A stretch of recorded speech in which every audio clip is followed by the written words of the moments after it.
오늘은 친구를 데려오고 싶은 교회라는 제목으로 두 번째 시간을 가지려고 합니다. 지난주에 우리가 전도라는 주제를 가지고 복음을 전해야 하는 저희 전도의 목적과 필요성에 대해서 말씀을 나누었습니다. 말씀을 잠깐 복습하자면 지난주 사마리아 여인은 예수님을 만나고 난 뒤에 예수님이 구세주라는 것을 깨닫게 되었죠. 그리고 난 뒤에 자신의 문제가 해결되었을 뿐만 아니라 진정한 삶의 의미를 발견하게 되었고, 그리하여서 사마리아 동네로 들어가서 원래 왕따 같은 삶을 살던 그런 삶이었는데, 이 여인이 자신이 누린 기쁨이 얼마나 컸던지 동네로 뛰어들어가 예수님에 대한 소식을 사람들에게 전하게 되었다라는 것이 말씀의 전체적인 줄거리였죠. 그래서 전도라는 것은 그냥 우리가 길거리에 나가서 물론 이제 복음을 전하는 것도 전도지만 그것만이 아니라 먼저는 내 인생의 모든 의미가 예수 그리스도 안에서 해결받고 정리되어야 한다라는 게 기본 전제로 깔려 있죠. 내가 진정한 삶의 의미를 발견하지 못하면 내가 살아가는 것이 여전히 만약에 지옥 같은 삶이다라고 우리가 가정을 한다면, 여러분 우리가 누구에게 가서 우리가 복음을 전할 수 있겠어요? 내 삶이 지옥 같은데. 이해 가시겠어요? 삶의 의미가 정리가 되어야 돼요. 여러분죠? 제가 여러분들에게 이렇게 말씀드리고 싶습니다. 만일 여러분들의 인생에 문제가 있다라고 한다면, 그게 돈 문제가 되었던, 혹은 가족 문제가 되었던, 혹은 이웃의 문제가 되었던, 인간 관계의 문제가 되었던, 그 어떤 문제가 되었던 간에 그 문제를 가지고 여러분들이 하나님 앞에 나오세요. 그리고 하나님 앞에 그걸 가지고 아뢰세요. 그리고 그분에게 매달리세요. 그리고 그 문제를 해결받으세요. 그 문제가 어떤 문제가 되었든지 말이에요. 여러분들 이해하시겠습니까? 그게 먼저 해결받아야 돼요. 여러분, 하나님은 그러면 그랬을 때 여러분들에게 여러분들이 생각지도 못했던 가장 놀랍고 신비로운 방법으로 여러분들의 문제를 해결해 주실 거예요. 제가 신비주의를 얘기하자는 게 아니에요. 저는 제 삶에서 그것을 늘 경험해 왔고 지금도 경험하고 있음을 여러분들에게 이야기하는 거예요. 그래서 하나님을 믿게 되는 거죠. 그분이 믿음직스러운 거죠, 여러분들. 이건 무슨 세상적 복을 구하라 이런 얘기도 아니에요, 여러분들. 오해하시면 안 돼요. 그분은 훨씬 크시죠. 여러분들. 예수 그리스도를 신뢰하는 마음을 가지고 살아가는 거죠, 우리 안에서. 우리의 삶이 그분이 내 인생의 주인이시다, 내 인생의 중심이시다라는 거예요. 지금 제가 목사가 되어서 말씀을 전하는 것도 마찬가지거든요. 여러분들, 저는 예수를 믿는 게 너무나 기쁘고 감사하죠. 그래서 복음을 전하는 거죠. 그렇지 않으면 저는 여러분들 딴 일 하고 있을 거예요. 이거 너무 속보인 소리였나? 하나님 앞에 죄송스럽네요. 말을 표현을 이렇게 해서. 여러분, 지금도 예수님이 너무 좋아서 예수님이 내 인생의 문제를 해결해 주셨기 때문에 여러분들에게 복음을 전하죠. 마틴 로이드 존스 목사님이 쓴 하나님 나라라는 책에 보면은 6장에 너희는 먼저 마태복음 6장에서 나오는 너희는 먼저 그의 나라와 그의 의를 구하라라는 말씀을 가지고 이분이 이렇게 얘기를 하셔요. 인간의 본질적인 문제는 어떤 부분적인 문제가 아니라 내에서 일어나는 어떤 환경이라든가 어떤 조건이라든가 어떤 자신의 어떤 능력이라든가 이런 부분적인 문제가 아니라 가장 전체적인 인간의 총체적인 문제가 있다라고 얘기하죠. 그 문제가 뭐죠? 인간은 잘못된 인생관을 갖고 살아가기 때문에 그 문제가에서 벗어나올 수 없다라고 얘기합니다. 그 잘못된 인생관이 뭐냐면 인간은 하나님보다 자기가 먹고 사는 문제에 더 마음을 빼앗겨 있다라는 거죠. 내가 어떻게 잘 살까? 내가 어떻게 잘 먹을까? 내가 인생에서 얼마나 더 큰 것을 누릴까? 삶의 우선순위가 바뀌어 있다라는 거죠. 그게 인간이 가진 가장 큰 문제고, 그 잘못된 인생관을 바로 잡지 않는 한 그 인간의 문제는 해결받을 수 없다라고 얘기해요, 여러분들. 그러니까 근본 문제는 삶의 진정한 의미를 찾아야 되는 거예요, 여러분들. 그게 전도의 시작이라고요. 여러분들, 할렐루야. 네. 자, 오늘 이제 본문의 말씀을 가지고 전도의 두 번째 주제인 전도의 방법에 대해서 말씀을 나눌 겁니다. 전도의 방법 하니까 여러분들은 이렇게 생각할 수 있어요. 무슨 새신자 초청 예배를 드리고 무슨 전도 프로그램을 짜고 뭐 어떤 전도의 구호를 만들고 뭐 이런 것들로 생각할 수 있는데, 여러분 아시겠지만 그러면 여러분들은 실망하게 될 겁니다. 제 설교는 그런 내용은 하나도 없어요. 그게 전도의 방법이라고 저는 생각하지 않는 사람 중에 하나예요. 물론 그것도 필요하죠. 어떤 전도 프로그램이 교회에서 없어야 된다라고 얘기하는 게 아니에요. 그러나 그건 전도의 본질적인 방법이 아니라고 이제 오늘 본문 말씀을 가지고 여러분들을 어떻게 보면 설득시키는 작업을 할 겁니다. 자, 이제 먼저 본문에 대해서 우리가 좀 이해해야 되는데요. 제가 지난주에도 얘기했듯이 사마리아 여인은 사마리아 지역의 최초의 전도자라고 말씀드렸죠. 사마리아 여인을 통해 가지고 이 사마리아 지역에 드디어 복음이 들어갔죠. 예수 그리스도라는 복음이 전파됐어요. 그런데 그렇다고 해서 이 사람이 그러면 이 여인이 내가 사마리아 내 마을로 들어가서 막 복음을 전해야겠다라는 어떤 강력한 의지와 각오, 예수 그리스도를 전해야겠다는 어떤 이런 결단을 가지고 복음을 전한 게 아니라고 했어요. 심지어 이 여인은 자신이 복음을 전하고 있다는 전도자라는 그 사실 자체도 자각하지 못하고 있다고 했죠. 그런데 그게 예수 그리스도를 만난 뒤 그분에 대해서 자기가 아는 그 기쁨이 너무 크고 놀랐기 때문에 사람들에게 들어가서 예수 그리스도에 대해서 이야기를 한 것이고, 사람들은 거기에 반응하게 되었다라는 거죠. 이게 복음의 가장 큰 핵심이라고 했죠. 여러분, 우리가 전도에 대해서 풀어야 될 또 한 가지 오해가 뭐냐면 이런 거예요. 우리가 전도에 부담감을 가지는 이유 중에 하나가, 전도를 못하겠다라고 생각하는 것 중에 하나가 자신이 너무 부족한 사람이라고 생각한 거죠. 나는 내 삶을 똑바로 살지도 못하는데, 내가 이렇게 사는 것을 내 가족과 내 이웃들이 다 아는데, 내가 지금에 와서 이웃들에게, 가족들에게 전도를 하면 사람들이 나를 위선적으로 생각할 거야 라고 그렇게 여길 수도 있는 거죠. 또 나는 부족하니까, 나는 너무 모르니까 나는 전도를 할 수 없어 라고 생각할 수도 있어요. 그래서 이런 거죠. 나는 아는 게 너무 없어. 그래서 누가 만약에 전도하다가 하나님에 대해서 물어보면은, 성경에 대해서 물어볼 때 나는 대답할 말이 없어. 그래서 나는 전도가 부담스러워 라고 생각할 수도 있죠. 여러분, 그런 부담감들이 있을 수 있죠, 여러분들. 자, 이런 전도에 대한 부담감에 대한 생각을 가지고 오늘 본문을 이제 들어가려고 해요. 사마리아 여인이 어떻게 예수님에게 이제 예수님을 만나서 변하게 되었는지를 우리가 생각해 볼 때인데요. 여기 29절 보면은 이렇게 시작하고 있어요. 한번 우리 이 부분을 읽고 먼저 시작해 봅시다. 요한복음 4장 29절 시작. 내가 행한 모든 일을 내게 말한 사람을 와서 보라, 이는 그리스도가 아니냐 하더니, 지금 이 여인은요 마을 사람들을 향해서 뭐라고 말하냐면은 내가 행한 모든 일을 내게 말한 사람을 와서 보라라고 이야기합니다. 그러면서 예수님을 소개하잖아요, 그죠? 여기 보면은. 그래서 이 여인이 행한 일이 뭐냐라는 게 우리가 처음에 가져야 될 주제예요, 여러분. 여러분 보세요. 이 사마리아 여인이 본문을 다시 돌아서 보면은 예수님께서 이 여인을 찾아와서 여인과 대화를 나누면서 예수님께서 이 여인에게 이렇게 이야기하고 있어요. 내가 너에게 줄 물이 있는데 그 물은 너에게 영원히 목마르지 아니하는 그런 물이 될 거야 라고 얘기하고 있죠. 자, 오늘 본문 우리 4장 13절부터 읽으면서 한번 시작해 보겠습니다. 같이 읽읍시다. 시작.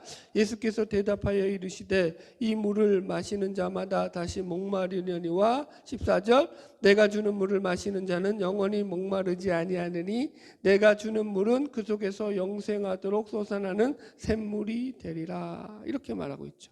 네. 그러자 이제 이 여인가 예수님의 말씀에 대해서 이렇게 반응을 해요. 그런 물이 있으면 내게도 주어 마시게 해달라고 요청을 하죠. 15절 읽읍시다. 시작. 여자가 이르되 주여 그런 물을 내게 주사 목마르지 않고 또 여기 물 길러 오지도 않게 하옵소서. 그죠? 그러자 예수님이 이렇게 말해요. 16절 시작. 이르시되 가서 내 남편을 불러오라. 목마르지 않는 물을 마시게 해달라라고 요청을 했는데 예수님이 뜬금없이 뭐라고 했다고요? 가서 네 남편 불러와라.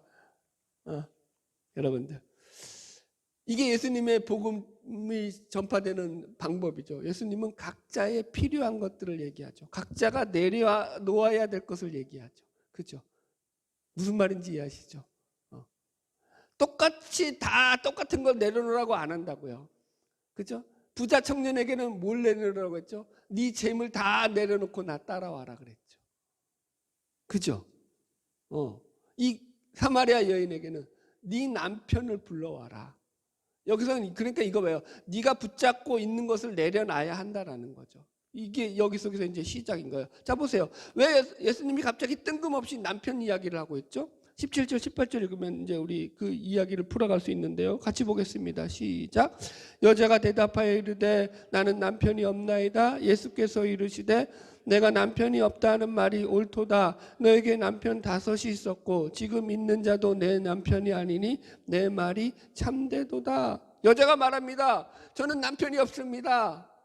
그러니까 여기서 이제 분명한 걸 모르죠. 사별을 했는지 이혼을 했는지 남편과 어떻게 헤어졌는지 거기에 대한 답이 없습니다. 그냥 남편이 없다라고 말합니다.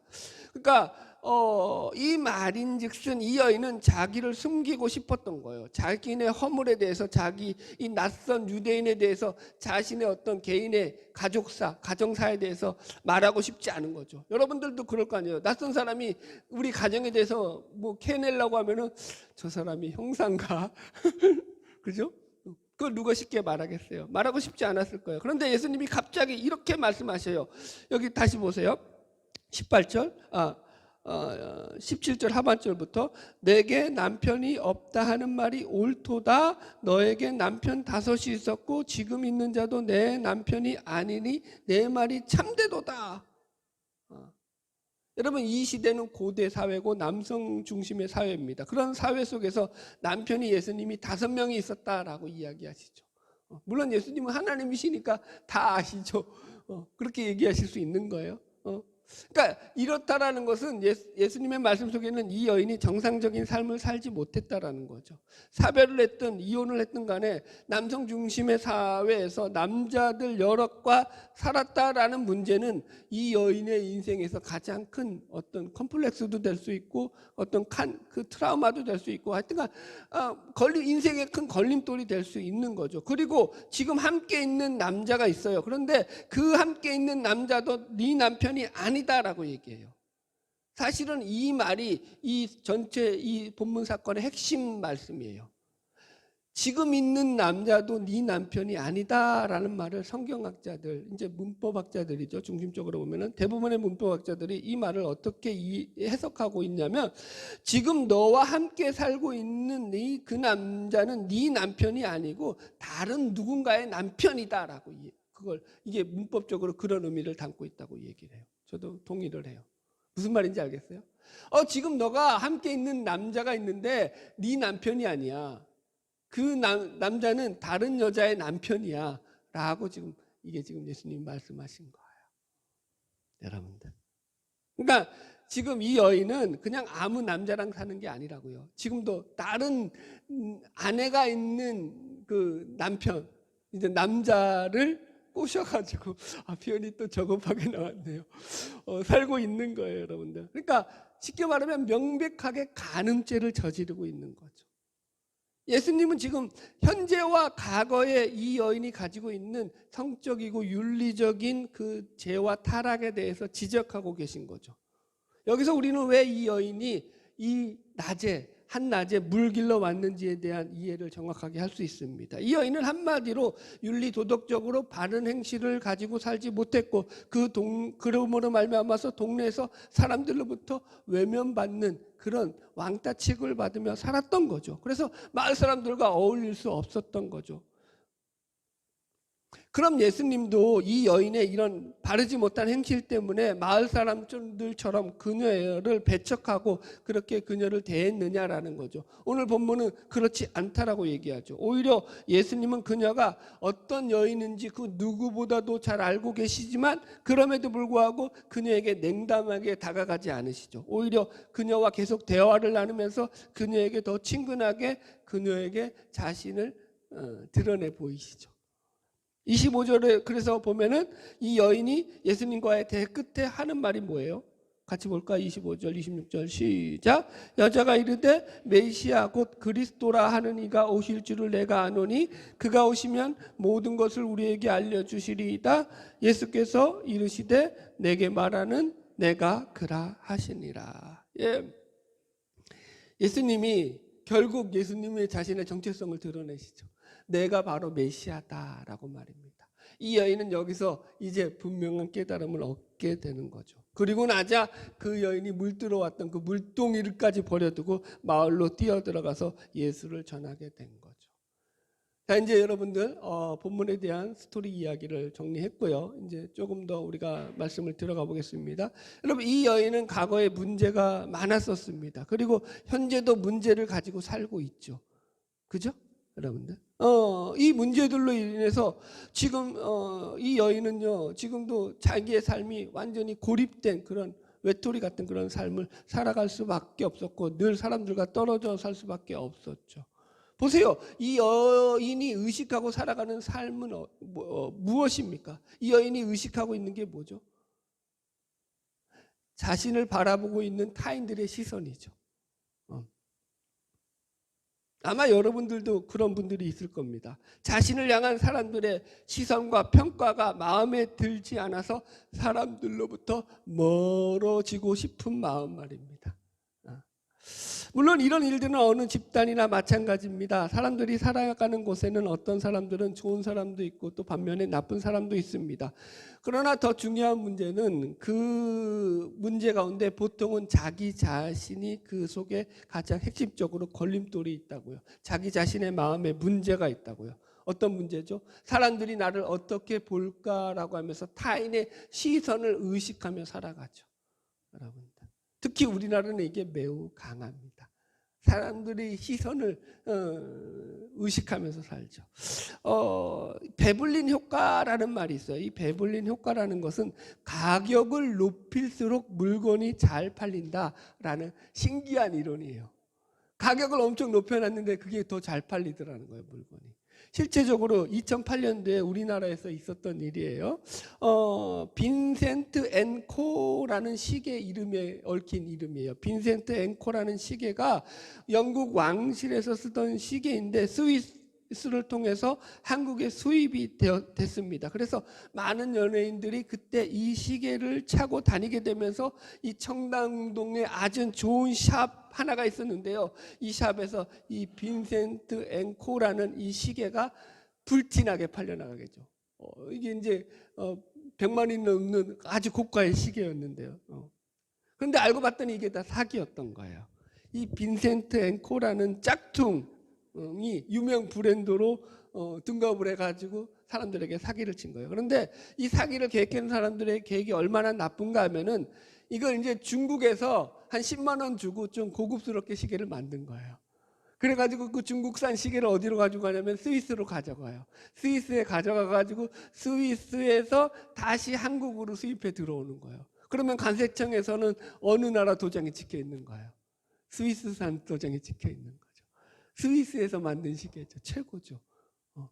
그러면서 이제 광고를 하기를 연예인들에게 무료로 뿌리는 거예요. 그걸 막 나눠주면서 이게 빈센트 앤 코라고 그 영국의 그 왕실, 그 왕세자와 그런 사람들이 차던 시계인데 특별히 선물하는 거예요라고 하면서 막 홍보를 했죠. 연예인들이 여기저기서 그 빈센트 앤 코라는 시계를 차고 다니니까 사람들이 그걸 보고 눈이 뒤집혀졌죠. 그리고 그 시계를 찾게 되면서 그 시계가 어마어마한 고가의 그런데 불티나게 팔려나갔다고 합니다.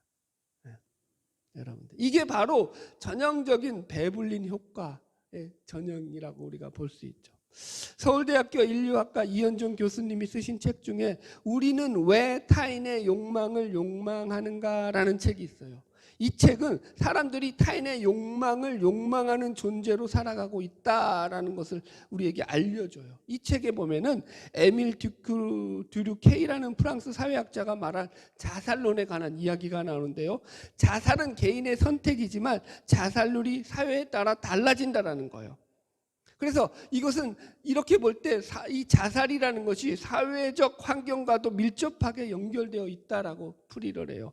자살이 높은 것 낮은 것, 그러니까 그것이 무언가의 어떤 사회적 압박에 의해서 이 사회적으로 일어나는 현상일 수 있다라는 거예요. 예를 들어 이런 거죠.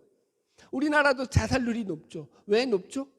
이렇게 물을 수 있어요. 그 이유는 사람들이 유독 타인의 욕망을 욕망하는 이 욕망이 다른 나라 사람들보다 훨씬 더 강하기 때문이다라고.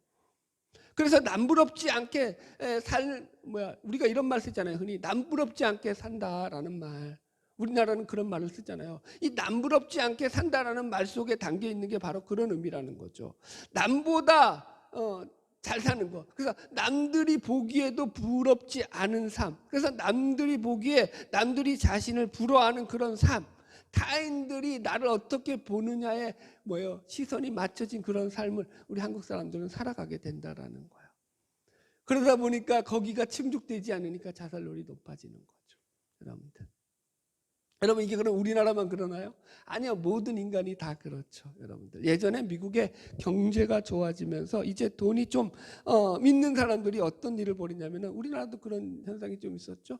도시를 벗어나서 외곽에 아주 근사한 자연환경이 있는 그런 데다가 고급 주택을 짓고 개인 저택을 짓고 사는 일들이 이제 일어나기 시작했죠. 그러면서 그 당시에 만들어졌던 그 신조어죠. 신조어. 미국에서 만들었던 신조어가 뭐냐면은 교회 컴플렉스, 교회병이라고 해요.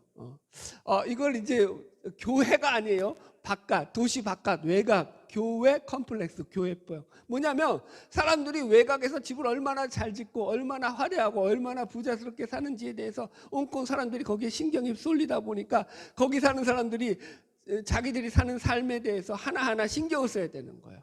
옷부터 집부터 차부터 늘 신경을 쓰고 살다 보니까 거기에 교회 컴플렉스가 걸렸다라고 그런 신조어가 생겨났다라는 거죠. 여러분, 인간의 문제는 뭐죠?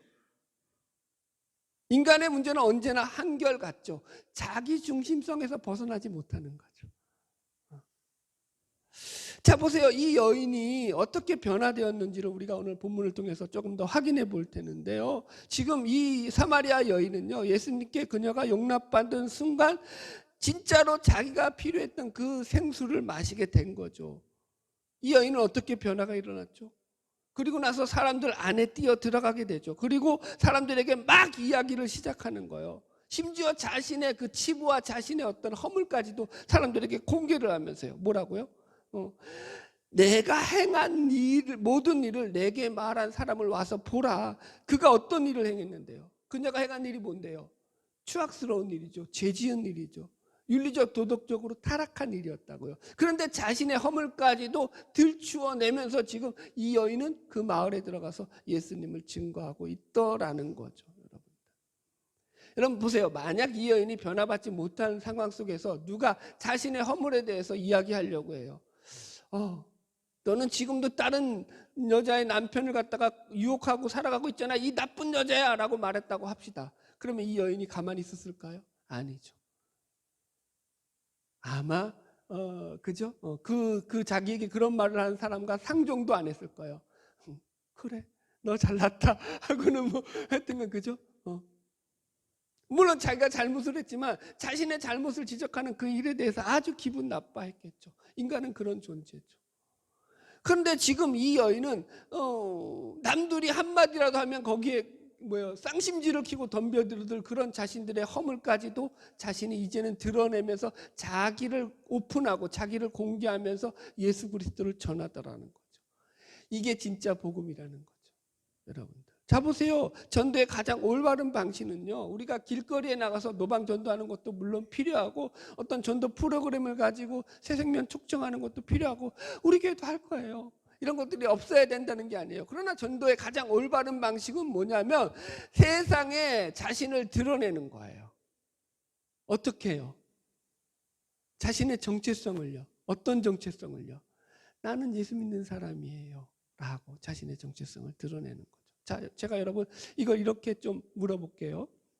여러분들의 삶의 자리에서 자신이 그리스도인이라는 자신의 정체성을 여러분들은 어떻게 드러내고 살아가고 있습니까? 나는 교회 다니고 있어요. 라고 말한다고 합시다. 물론 그것도 하나의 정체성을 가리킬 수 있죠. 그러나 그런 거 말고요.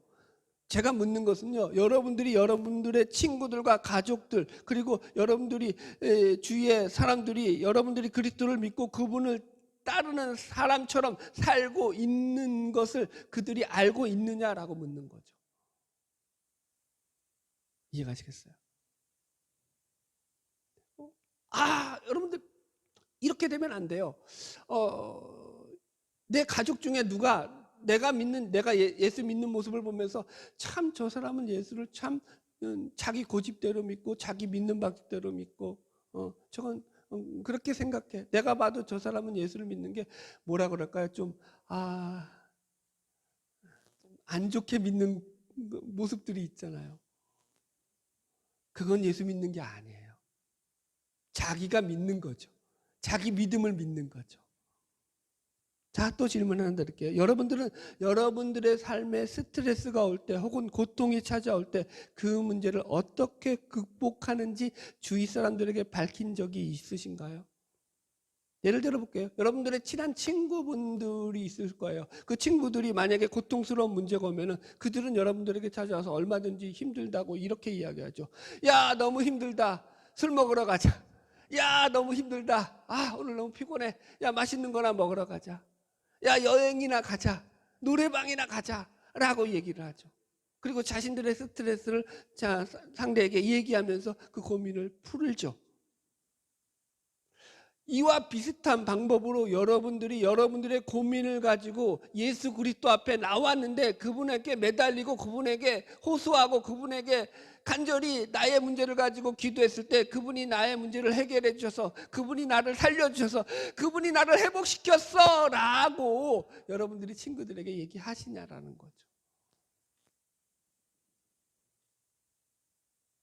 예수는 내 인생의 전부야. 그분이 너무 좋아 라고 말을 안 하죠. 예수를 믿는 가족들이에요. 그런데 그 가족이 모여도 여러분 그 가족에서 명절날 예를 들어볼까요? 저희 가정도 마찬가지예요. 명절날 모이잖아요. 다 예수 믿는 가족들이거든요. 예수 얘기를 안 하죠. 모였는데 예수 얘기는 안 해요. 복음 얘기는 안 해요. 어제도 우리 큰아들하고 한참을 얘기를 했어요. 그런데 이 아이가 그래요. 자기가 다 잃어버렸을 때 가족도 아빠 엄마도 어떤 친구도 자기 주위에 어떤 것들도 다 이제 잃어버렸을 때 자기가 아무것도 아니라고 생각할 때 다 내려놓았을 때 그때 예수가 자기를 찾아오셨다는 거죠. 그때 예수가 자기를 붙잡아 주셨다는 거죠. 그래서 그분이 누군지 알고자 신학교를 갔고 그래서 여기까지 왔다라고 이렇게 자기 입으로 얘기를 하죠. 그거죠. 여러분, 그럼 이 얘기를 제가 우리 아들에게서 처음 들었을까요? 아니요. 여러 번 들었어요. 저도 여러 번 예수에 대해서 우리 아들에게 얘기를 하죠. 계속 얘기를 하죠. 제가 감사한 것은 이 부분이에요. 예수에 대해서 얘기를 하고 살아야죠. 왜 얘기를 못하죠? 내 환경이 부족해서? 내 상황이 넉넉지 않아서? 여러분, 복음은 그렇지 않아요. 여러분 보세요. 이렇게 생각하는 분 수도 있습니다. 내가 예수님 이야기를 하면 가족들이 불편해하고 친구들에게 불쾌감을 줄 것 같아 차마 그런 말을 할 수가 없어요 라고 말입니다. 그래서 나는 좀 더 내가 괜찮은 사람이 되고 내가 그래서 사람들이 나를 좀 인정해 줄 만큼 내가 그렇게 성공한 모습이 되면 그런 내 모습을 보면서 그 사람들이 교회에 따라 나오지 않을까, 혹은 그렇게 됐을 때 내가 복음을 더 잘 전할 수 있지 않을까라고 우리는 생각을 할 수 있습니다. 그럴 수도 있어요, 물론. 그러나 여기에는 약간의 함정이 있죠. 만약 여러분이 상황이 좋아지고 환경이 좋아져서 그때 가서 내가 사람들에게 예수를 전할 수 있을 거다라고 생각을 한다면 그것은 사실 예수를 믿는 것이 아니라 자신의 성공을 믿는 거라고요. 나의 성공을 믿는 거죠. 여러분 보세요. 복음은 무엇이죠? 복음은요, 여러분들이 선하고 착하게 살면 하나님께 받아들여지고 사랑받는다는 얘기가 아닙니다. 그런데도 불구하고 우리의 관념 속에서는 자꾸 우리가 좀 더 나아져야 되고 선해져야 되고 좀 더 잘 되었을 때, 그럴 때 복음을 전할 수 있을 거야 라고 생각을 한다는 거죠.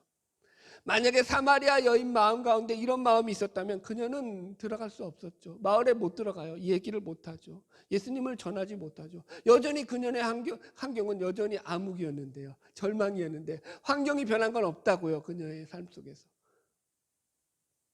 여전히 지옥 같은 삶이었다고요. 여러분. 여전히 가늠한 여인이었고 여전히 불행한 여인이었으며 사람들에게 손가락질을 받고 있던 그런 여인이었습니다. 그런데 그 여인이 자신의 부끄러운 그 과거와 현실에 묶여있지 않았다라는 거죠. 그녀가 만난 예수가 너무 좋아서, 그 메시지가 너무 좋아서 그 기쁨의 소식을 들뜬 마음으로 자신의 현실적인 그런 어떤 그런 상황들은 아랑곳 없이 들어가서 사람들에게 전할 수 있었다고요. 성경은 바로 이것이 복음이다라고 우리에게 가르쳐주고 있습니다. 복음은요, 우리가 선하기 때문에, 우리가 능력이 많기 때문에, 혹은 우리가 하나님 앞에서 사랑받을 만한 그 어떤 믿음직스러운 행동을 했기 때문에 하나님이 우리를 사랑하신 것이다 라고 말하지 않습니다.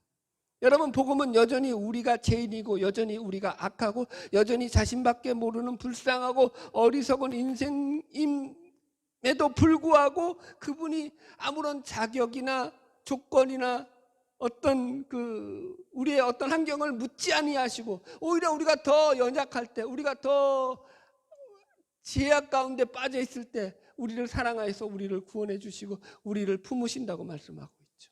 그게 복음이죠.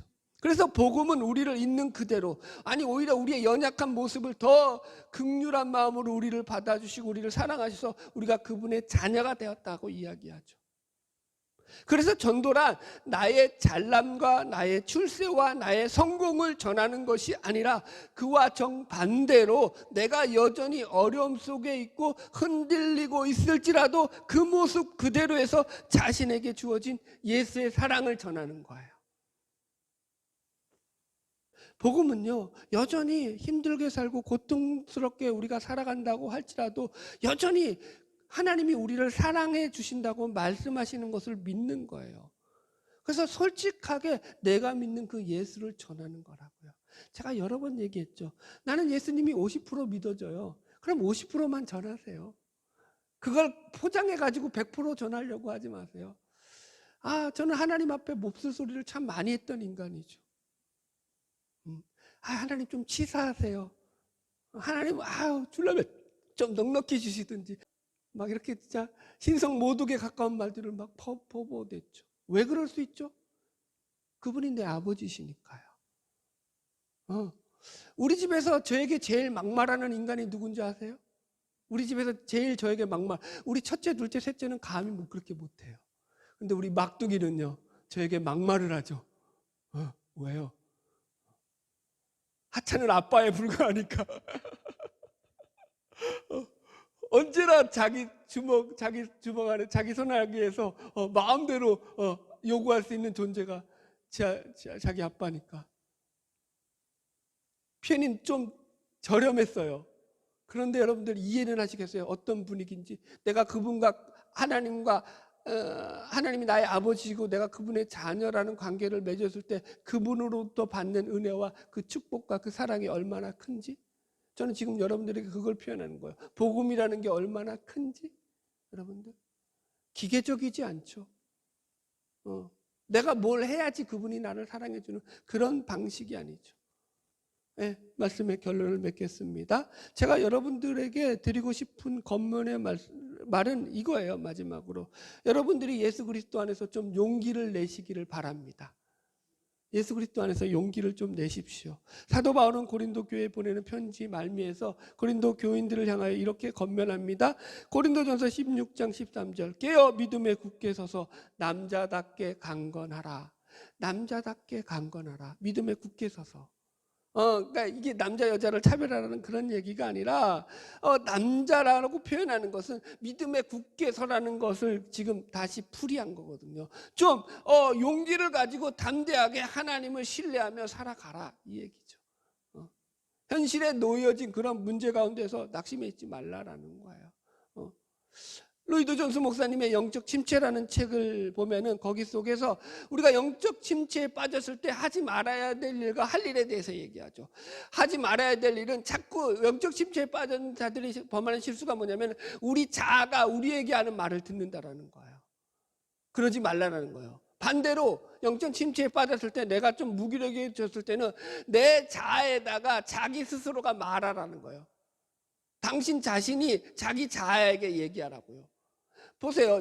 영적 침체에 빠지면은요, 우리는 자아의 소리를 듣게 하면 우리 자아는 우리에게 뭐라고 말하죠?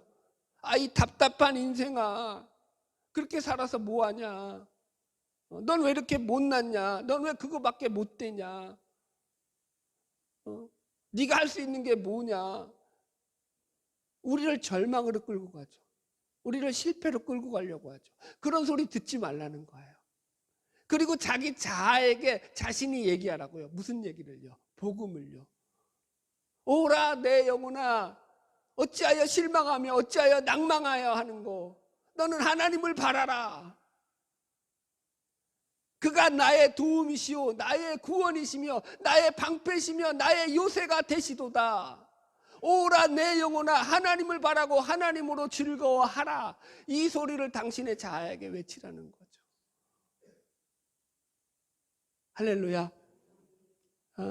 저는 바라기는 저와 여러분이 우리의 인생의 문제를 놓고 하나님께 나오는 그런 사람들이 되기를 바랍니다. 그래서 예수 그리스도 한 분만으로 가득 채워지는 그런 삶을 살아가기를 원합니다. 그래서 그분이 주시는 기쁨과 소망, 그분이 주시는 평안을 누리고 인생 가운데서 그분 안에서 그분을 증거하는 증인들로 살아가는 복된 사람들이 되기를 주의 이름으로 축복합니다. 할렐루야. 우리 다 같이 찬양하고 기도하겠는데요.